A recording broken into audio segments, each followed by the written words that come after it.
Hello po sa inyong lahat mga kababayan, muli ito ang inyong lingkod, Coach International Master Roderick Nava.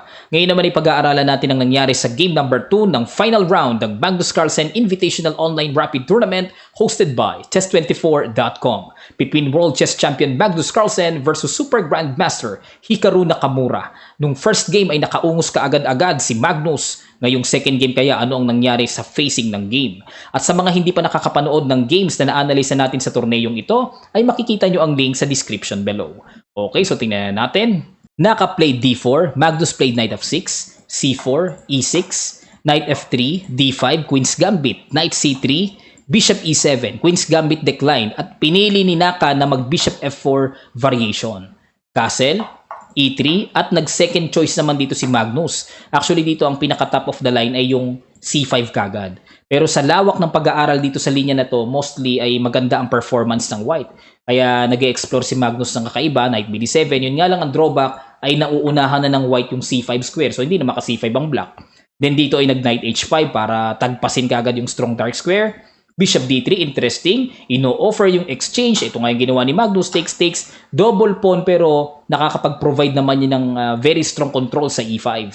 B6, basag kagad sa queenside structure. B4, ayan. So, kailangan ma-maintain yung solidity ng queenside. A5, A3, yan, maintain talaga. C6, ayan. So, space para maka-queen C7 mamaya. Otherwise, pwedeng mag-C6 ang white doon and then lalong maiipit ang black.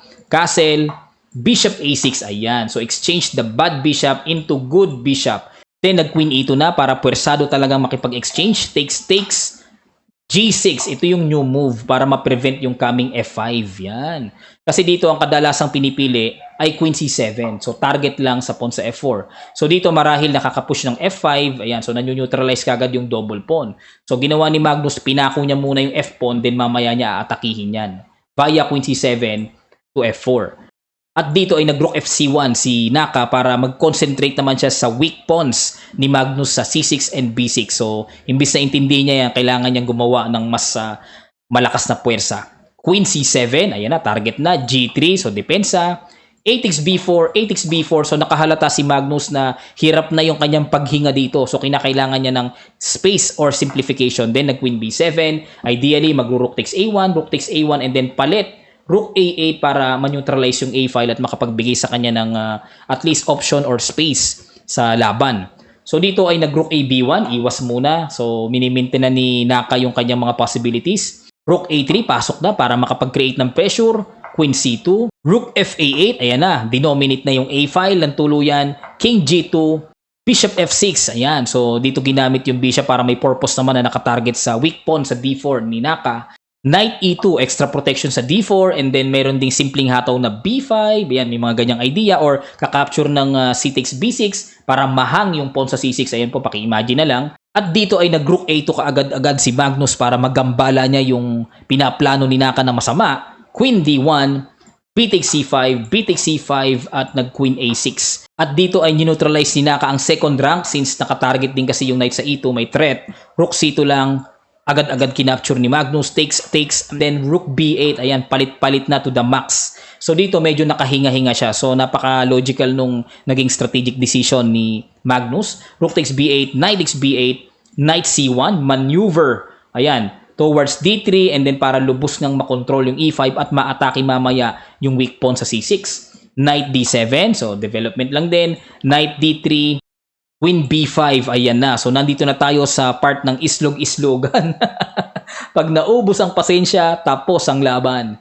Ayan, so dito nag-Queen C3, ayan, paunti-unti lang, Grabe, yan ang mabibigat at tira, H5, Queen A3, control lang sa A file, King G7, prophylactic, para at least wala nang timing na magkakaroon pa ng check, Knight DE5, ayan na. So, talagang ginamit na ni Naka yung kanyang strong point na E5 square, agad-agad ng tinagpas ni Magnus. Takes, F takes E5 syempre, at ngayon ay tagumpay si Magnus dahil wala na siyang double pawn.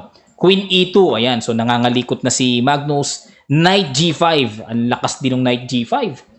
Queen G4, ayan so target yung Knight sa G5, target din yung pawn sa D4. At dito ay may ginawang good move si Naka. Simple lang ang ginawa niya pero good move talaga, malakas. Okay? Bigay ko sa inyo, pinaka-puzzle. You can post the video. After a count of 5 ay itutuloy ko na huli. Start!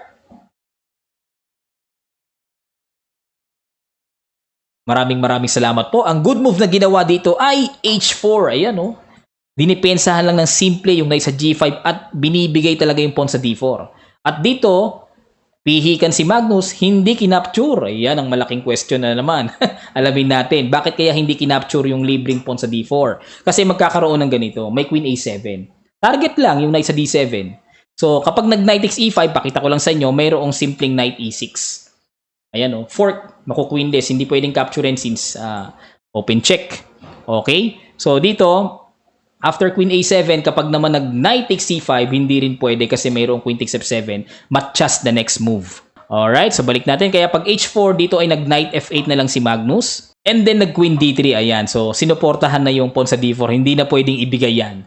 At dito ay nag-decide si Magnus na makipag-Queen to Queen na. Ayan na. At kinarab naman ng hamon, takes. At dito, E takes F5 ang pinang-capture ni Magnus. Yan. So, dyan siya medyo naalangan. According to a very strong computer engine, ito yung alanganing capture. Medyo malalim nga lang, malayo. Pero tingnan nyo mas safe daw kasi yung G takes F5. Yan. Para ito lang ang poproblemahin yung H5 pawn. So, dito, guaranteed na mamimaintain ng black yung equality or pagkatabla ng posisyon. So, tingnan nyo yung E takes F5 E takes F5, King F3. Ayan ayan ang ruta Pupunta sa C3, B4, A5, B6. So, agad-agad nakita ni Magnus yan, binasag niya kagad para magkaroon ng action. Yun nga lang, tingnan nyo nangyari. E takes F6, King takes F6, King E3, Knight D7, Knight F3, King E6, Knight E1, grabe yung mga maneuvering, Knight B8, Knight D3, King F6, obligadong dyan lang ang King hindi pwedeng lumayo kasi pag naka-Knight E5, matatagpas yung pawn sa G6. So, dito ay nag-F4. So, talagang ikinulos na ni Naka yung posibilidad na maka-F4 pa si Magnus. Kasi paki-imagine nyo na lang pwede kasing ibigay yan mamaya And then magamit yung F5 square, makapanggulo-gulo pa. So dito nilak na talaga F4, Knight D7, Knight E5, at dito ay nag-Knight F8 na si Magnus. Ibinigay na yung pawn sa C6. Bakit kaya? So ayan, alamin natin. Kapag kasi nag-Knight B8 para at least may depensa yung pawn sa C6, meron kasing simpleng King D3 lang. Ayan dito pa rin ang ruta. C3, B4, A5, B6 na kung saan yung king ay sugswang, hindi pwedeng pumalag, hindi pwedeng lumayo. So yun din ang purpose ng F4 para talagang totally nakalak na rin yung G6 weak pawn. Grabe, Tindi. Kaya dyan, nakita na ni Magnus yan. So nag-Knight F8 na lang siya. Dinipensa na lang yung pawn sa G6 para itong king ay ipangsasabay niya dito sa kabila. Yan. So ganyan na lang ang naging decision niya. Knight takes C6, King E6, Knight E5, King E7. Ayan iikot siya doon, Nag-King D3, King D8, King C3, King C7, Knight D3. Ayan na naman, may Knight B4. Tatagpasin naman yung alanganing pawn sa D5. Nag-Knight D7, Knight B4, Knight F6, depensa, King B3. Ayan, grabe yung ikot. King B7, King A4, nag-Knight E4 na. So, sumabay na. Wala na Sabayan na, Knight takes D5, Knight takes G3, at dito ay nag-King B5. Yun nga lang, kahit nakatapya si Magnus dito sa G3, hindi ramdam Wala Kasi itong dalawang pawn pa lang na ito, nakaharang na kagad sa tatlong pawn ni Magnus Hindi makaporma Bumalik, Knight E4, at nag-C6 check, King C8, King B6, napakalapit na. Nag-Knight D6, at dito ay may final shot, si Naka na Knight E7 check, tagpas na rin ang pawn sa G6 tapos mayroon pang C7 na iintindihin. Dito ay nag-resign na si Magnus. Ayan, ang tindi ng laban nila. Night ending. Grabe, so nakabawi si Naka sa second game. So 1-1. So syempre, mainit ang third game nito sigurado. Aalamin natin kung ano yung mga nilalaman ng game number 3 ng Magnus Carlsen Invitational Online Rapid Tournament Finals. Ayan. So sana po natuto kayo sa video na ito at kung kayo ay natuto, please like the video at sa mga hindi pa nakakapag-subscribe, subscribe na kayo at click yung notification bell na all para lahat ng ating mga bagong videos ay ma-update ka agad-agad kayo. At ngayon, dahil sa busy ako today, hindi ako nakapag-prepare ng ating mga shoutout. So magbibigay na lang ako ng panibagong puzzle for today. So ito yung ating bagong puzzle. Ayan, so it's white to play. So halos nandun talagang pit-pit na yung Black King. Pakihanap nyo yung great execution na ginawa dito ng white. Bahala na kayo. I-comment nyo kagad sa section below. Pakitama ang inyong notation para maliwanag, malinaw na 100% tama ang inyong solution. Maraming salamat po. Muli ito ang inyong lingkod, Coach International Master Roderick Nava. God willing ay magkita-kita pa tayo sa mga susunod pang video.